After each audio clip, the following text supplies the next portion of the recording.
Hello, hello. Welcome, viewers, to our podcast episode today, where our special guest is an expert in their field of nursing. But before we get started and all the juicy insights on how to get into this field, why you would want to, and what different paths you can take, I just want to let you know that How to University has recently launched a course specifically about how to get jobs in nursing and similar fields that we'll be talking about in this episode today. More than that, this course will help you understand what you'll be learning in the nursing major to help see if it's the right fit for you. So if you're in high school considering a nursing degree, are about to start one, or are already in university but looking for potential jobs or opportunities to take, create a free account and check it out now. So with that, thank you for tuning in. And as always, please like and subscribe to support us so we can keep bringing you all of this content and information. Let's get this conversation started. I think that's the end of our podcast. So,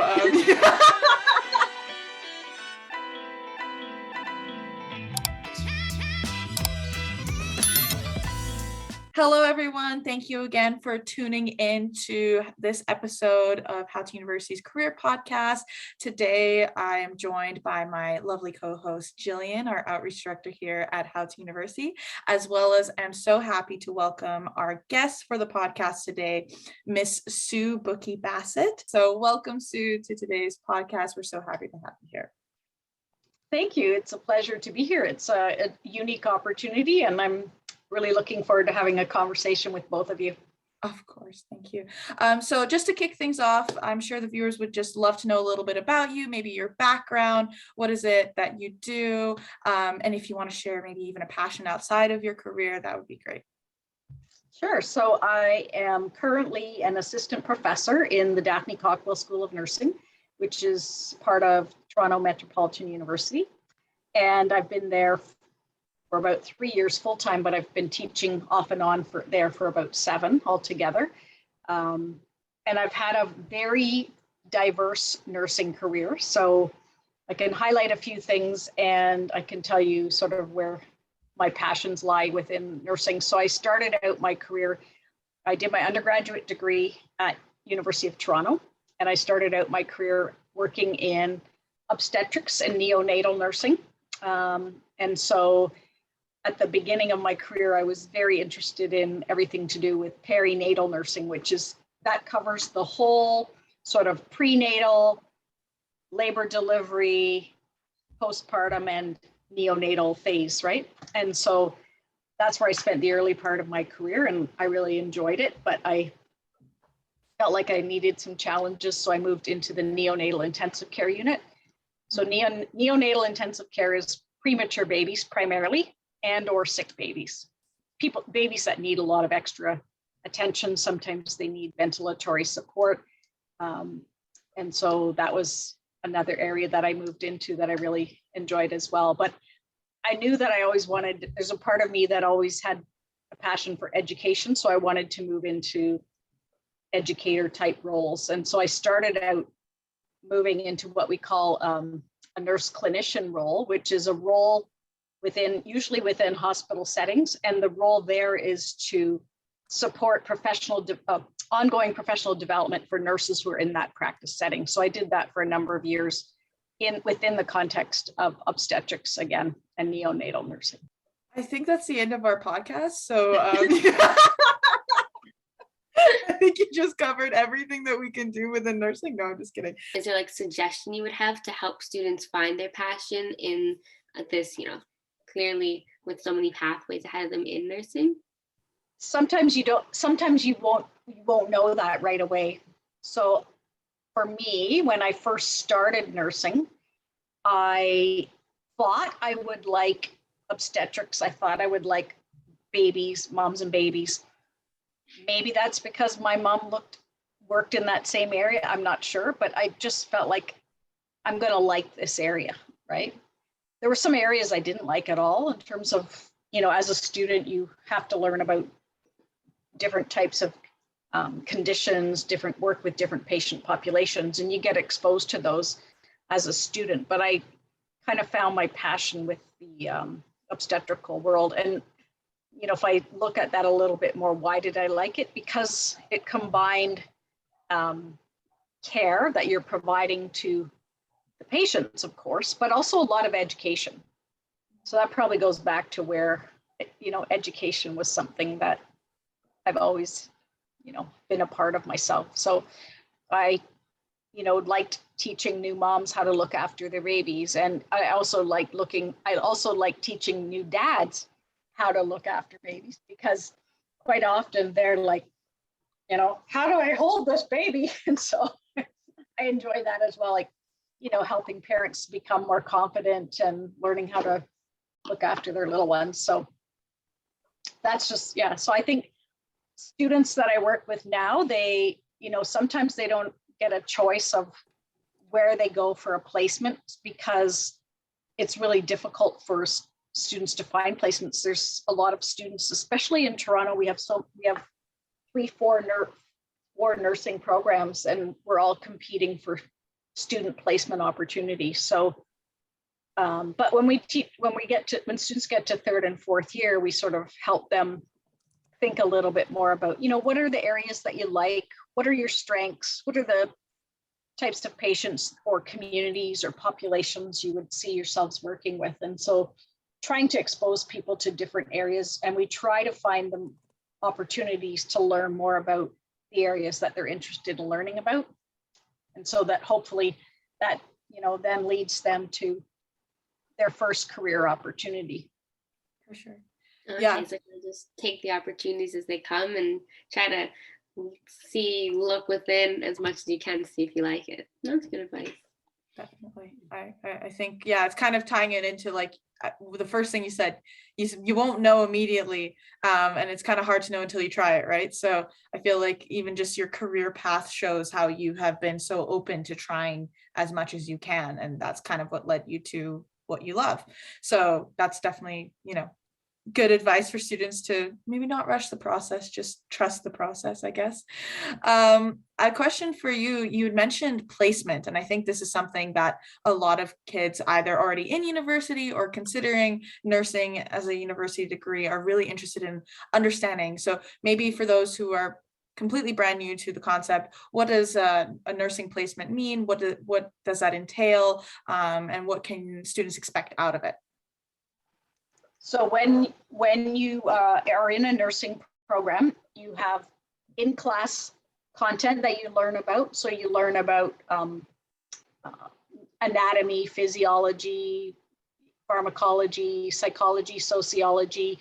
You learn about different types of health conditions. You learn about nursing theory, patient education, things like that.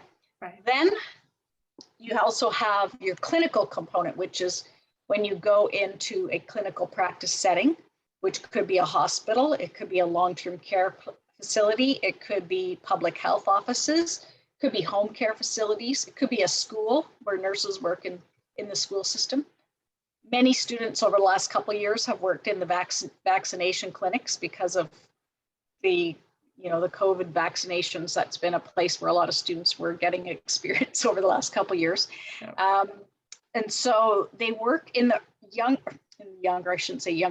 earlier parts of the program. So let's say 1st and 2nd year, they'll often go in groups of about 6 with a clinical instructor, and they start to work with patients, like 1 patient at a time, basically is what you would, and you will have a clinical instructor with you. So you don't go alone. You've got an instructor there to teach you how to do all the things that you probably learned in the classroom in some of our simulation labs before you go on to a unit and work with real patients. We also start students off at the beginning of the program with just learning how to talk to patients, right?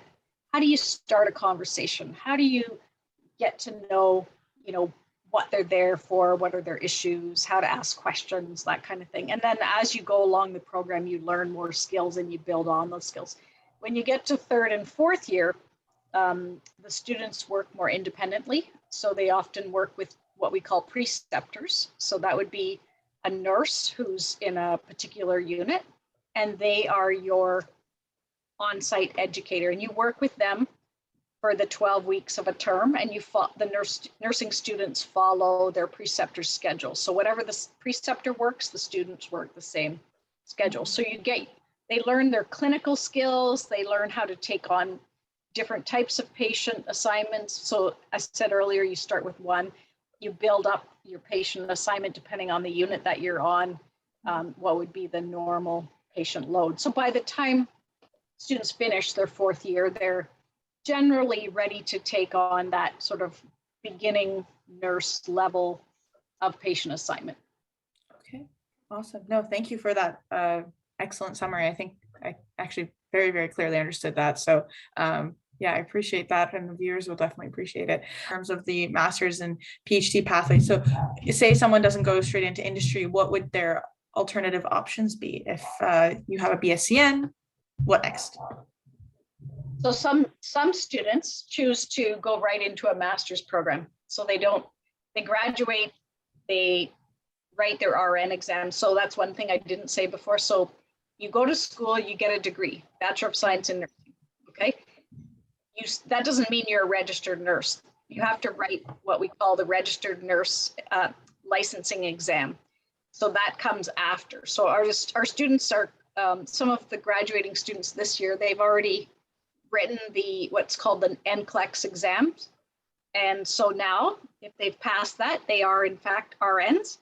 And if next week is their convocation, so the degrees will be official after that. So they can then they can call themselves RN BSCN. Sue's like, don't get too excited. You just have a degree. It's not enough. You also need to do this other thing. Yeah, the license is what allows you to work in Ontario. Right. I saw the quotations around the degree, so I thought that was pretty funny. But yeah, sorry, I'll let you continue. So some students will go right into a master's, and so right. There's different masters that nurses will pursue, and I'll just explain a few of those. So the first one would be a master's in nursing, and that's all the masters in nursing degrees. If you do them full time, they're 2 years. Some of them are what we call course-based programs. So you don't do a thesis, you just do courses. You have a area that you sort of specialize in at the end of your master's, which is a different focus than the undergraduate focus. And we have different competencies that they have to meet at the end of the master's program as well. So they function at a different level. Once they graduate, they can be in different roles, which we call advanced practice nurses. So they're more specialized. They tend to be leaders or act as leaders for developing new patient programs, things like that. Some students choose the thesis stream, so they have fewer courses, but then they do their own thesis, which is a research-based project that they will do. And that's another area. So if people will do either one of those options and graduate with an MN. Some students will also pursue Master of Health Science. So the focus is less on nursing specific, but often health related. And so, some people might just choose that route because they want to step a little bit outside of nursing. Maybe they want to learn more about health administration at the system level. Some will do that. What else? Some will specialize in education. Some do education like I did. I did master's in education. I did that because at the time I was sort of debating education. Master's in education will give me different options. I can stay in nursing or I can leave. So that was, I was thinking more organizational development. I wasn't sure if I wanted to kind of go that route, but right. Was I decided to do my master's in education, but I focused on nursing career development for nurses as part of what I was learning and studying as part of my master's. If I was giving advice to anybody in high school or university and thinking about nursing, I would say we have a shortage of nurses at the global level, not just Canada, not just Ontario. We're projecting millions of nurses short in the next decade. And this is critical because the overall global population is also aging, right? People living longer, many of them are living with more than one disease. And so, we will continue to need healthcare services. And not every old person has all these diseases. There's lots of people that are living quite healthy as well, yes. Right? So I don't want to put a damper on that because there's lots of healthy aging too, but we need people to keep them healthy and create environments that can allow people to thrive, whatever age, whatever culture, whatever, socioeconomic status that they live in, or so nurses can have a huge impact on the lives of others. And I think, anybody who's interested in learning more about nursing, I would say reach out to university programs, look online, see what types of courses you would be taking if you were to get into a nursing program. So what are the courses that you would take? I think the variety of courses might be surprising to some students. If if students are only in maybe grade 9 or 10 and they really don't know what nursing is, again, I would say reach out to people who are in the field to try and get a better understanding. And I think, having more dialogues like this would also be helpful, because I imagine a lot of students have stereotypes around what is a nurse, what is a nurse, and what they aren't, right? 100%. Based on media, based on what they see, or based on experiences that they've had or their family members have had. So I think, I would just say, try to reach out and talk to people who are in the field, try to find, and if I was, let's say I was in a high school, if I was a high school teacher or a guidance counselor, what I would recommend to them is I would recommend that they reach out to nurses in the community that they live in to come in and talk to students, because I think some of the things that guidance counselors might use are perhaps not the most up to date, or they're very limited what they say about any profession. So I think it's hard to do, right? Because considering that you have to be have specialty knowledge in so many professions, right? So, but no, you're completely right. I'm sorry, I didn't mean to cut you off there. I just wanted to say fully agree. And also, actually, How to University is a resource that hopefully can help you, and hopefully even this podcast too. So maybe we can just say, listen to everything you just shared on the podcast here, to get a better idea as to what you can expect as a nurse.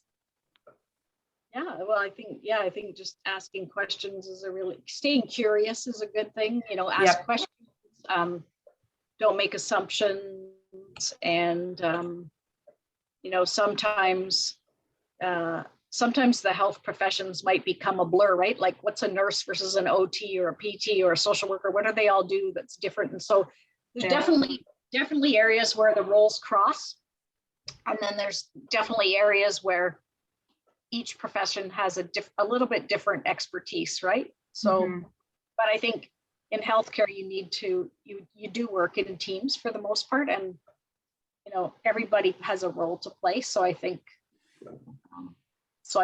that's a good thing too, and that's what keeps it interesting, right? Working with others, learning from others, and of course. Well, thank you so much, Sue. Thank you for all the words of wisdom, the last words of wisdom, as well as all throughout. This was definitely very informative for myself, and I'm sure I'm speaking on Jillian's behalf as well. Super informative about the profession, and I'm sure for the viewers who are going to be watching, definitely super grateful for everything you shared and that perspective on, all the nursing experiences and pathways that you can pursue. So I really appreciate you coming on today. Oh, you're very welcome. Thank you for reaching out, and let me know if I can do anything else at any point in time. Of course. Thank you.